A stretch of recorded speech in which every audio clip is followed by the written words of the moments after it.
It's impossible no one knows nothing.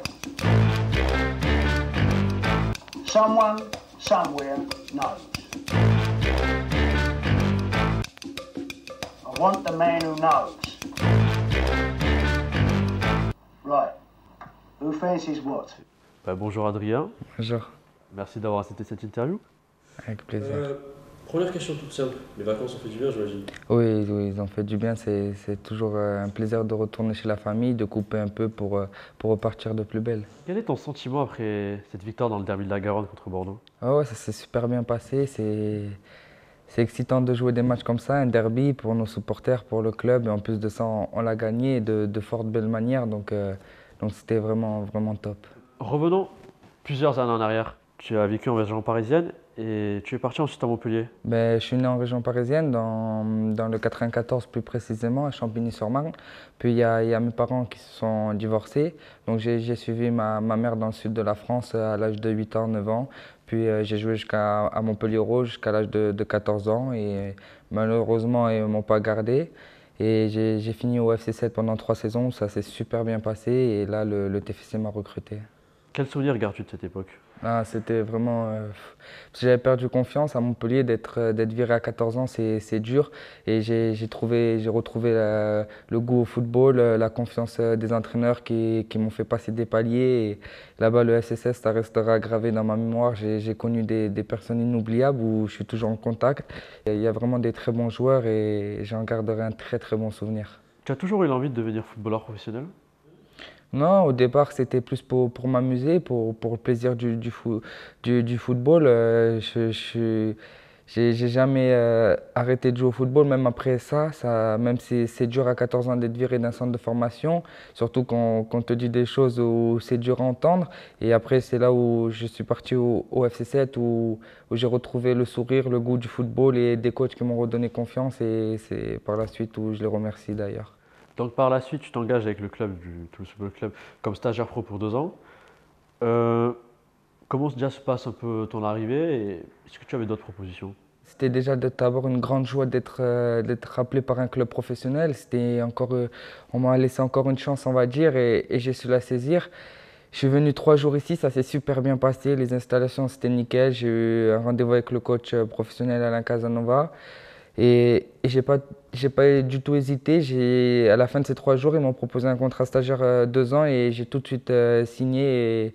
Et voilà, et aujourd'hui, je suis très fier. Donc par la suite, tu gagnes du temps de jeu, tu joues de plus en plus, tu montes de la réserve avec les pros, tu signes pro. Et tu marques ton premier but en Ligue 1. Et on va dire que pour une première, tu n'as pas fait les choses à moitié. Ouais, c'était vraiment une super émotion. En plus, comme tu le dis, c'était vraiment un très joli but, donc j'oublierai jamais. C'est des moments inoubliables dans une carrière et celle-là, elle restera gravée. De plus, tu as été retenu d'ailleurs avec l'équipe de France des 19 ans. Tu aurais pu jouer avec les U20 pour le tournoi de Toulon. Et puis tu es appelé avec les A, avec comme sélectionneur Rachid Taouzi, pour affronter le Togo.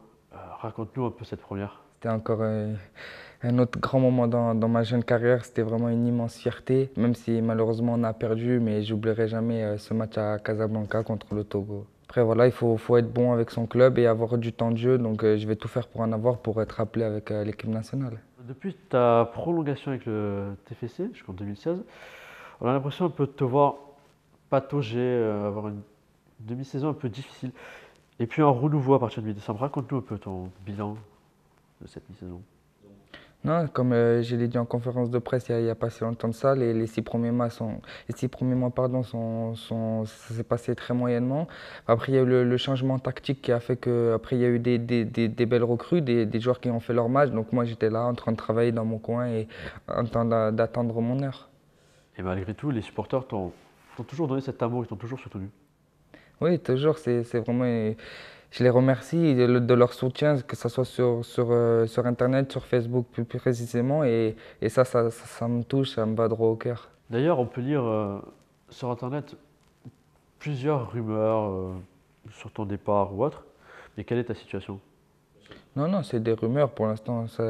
J'ai joué tout le mois de décembre, ça s'est super bien passé. Le coach m'a donné ma chance. J'ai fait tout pour lui prouver qu'il avait tort de me laisser sur le banc. Et voilà, j'essaye de faire de gros matchs pour moi et pour l'équipe. Et pour l'instant, ça se passe bien. J'espère que ça va continuer ainsi. Quels sont mes objectifs? C'est de m'imposer en club, devenir un titulaire indiscutable et, voilà, et d'être décisif pour le club. Et voilà.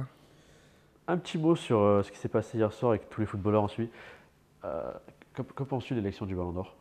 Ouais, je suis déçu pour le Français Franck Ribéry. Je pense que la troisième place, c'est dur pour lui parce qu'il a fait vraiment une année exceptionnelle. Mais à côté de ça, il a deux joueurs vraiment hors normes, que ce soit Cristiano ou Messi. Donc c'est dur pour Ribéry. Ouais, un conseil, c'est d'être sérieux, de travailler, de toujours continuer à travailler, d'être patient parce que c'est sûr quand on est jeune, on veut jouer, mais le premier, je pense, le premier objectif, c'est vraiment de travailler et être sérieux. It's impossible no one knows nothing.